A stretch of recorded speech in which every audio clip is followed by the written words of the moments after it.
जय श्री कृष्णा। राधे राधे। आज मैं आपको जगन्नाथ भगवान की कथा सुनाने वाला हूँ। भगवान जगन्नाथ की एक पौराणिक कथा के अनुसार आदिवासी जनजाति के मुखिया विश्ववसु स्वामी जगन्नाथ को अपने कुल देवता नील माधव के रूप में पूजते थे। वहीं दूसरे तरफ मालवा के राजा इंद्रदुमन भगवान विष्णु के अनन्य भक्त थे।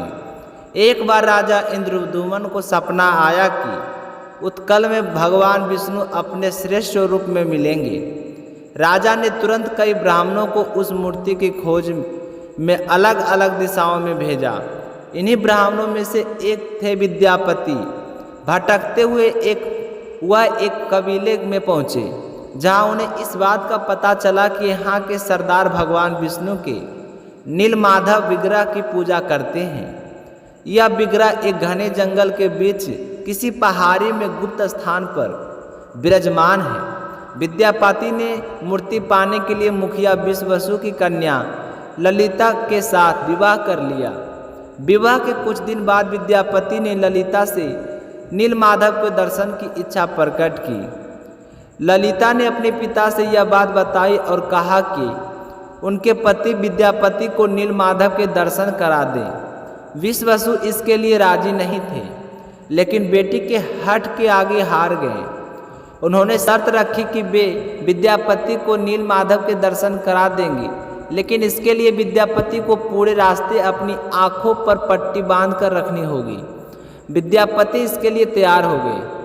उन्होंने चतुराई दिखाई और कुछ सरसों के दाने पोटली में बांधकर अपने साथ रख लिए। रास्ते में सरसों के दाने गिराते गए।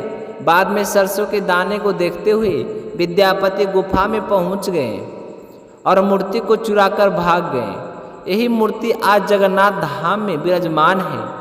इनका काष्ठ आवरण हर 12 साल के बाद बदल दिया जाता है। एक ऐसी भी कथा है कि श्री कृष्ण भगवान के देह त्याग के बाद पांडवों ने इनका अंतिम संस्कार कर दिया, लेकिन शरीर ब्रह्मलीन होने के बाद भी भगवान का हृदय जलता ही रहा था, तो हृदय को जल में प्रवाहित कर दिया। जल में जाते ही हृदय ने लट्ठे का रूप धारण कर लिया और उड़ीसा के समुद्र तट पर पहुंच गया। राजा इंद्रदुमन को सपने में भगवान ने बताया कि वह लकड़ी के लट्ठे के रूप में समुद्र तट पर स्थित है। इस लकड़ी के लट्ठे से भगवान की मूर्ति बनाई गई। इस मूर्ति के निर्माण की कहानी भी अद्भुत है। कहते हैं कि लकड़ी के लट्ठे से मूर्ति निर्माण कैसे किया जाएगा, इस बात को लेकर राजा चिंतित थे। एक दिन विश्वकर्मा वृद्ध मूर्तिकार के रूप में राजा के पास आए और कहा कि एक कमरे में वह मूर्ति का निर्माण करना चाहते हैं, लेकिन जब तक वह ना कहे कमरे का दरवाज़ा ना खोला जाए। कुछ दिनों तक कमरे से मूर्ति निर्माण की ध्वनि बाहर आती रही। इसके बाद आवाज़ आना बंद हो गया। राजा को मूर्तिकार के विषय में चिंता होने लगी और उन्होंने कमरे के द्वार खुलवा दिया। कमरा खुलते ही राजा हैरान रह गए, क्योंकि कमरे के अंदर कोई नहीं था और भगवान जगन्नाथ के साथ सुभद्रा और बलभद्र जी की अधूरी मूर्ति विराजमान थी। राजा को अपने किए हुए पर बहुत बड़ा पछतावा हो रहा था, लेकिन इसे वे देव योग मानकर इसी मूर्ति को मंदिर में स्थापित करवा दिया। भगवान जगन्नाथ जी के जिस विग्रह के भक्त दर्शन करते हैं, वह उनका काष्ठ का आवरण है, जो 12 साल के बाद बदला जाता है। इसे बदलते समय पुजारी आंखों पर पट्टी बांध लेते हैं और हाथों में वस्त्र लपेट लेते हैं। कहते हैं इस आवरण के अंदर भगवान का शरीर मौजूद है।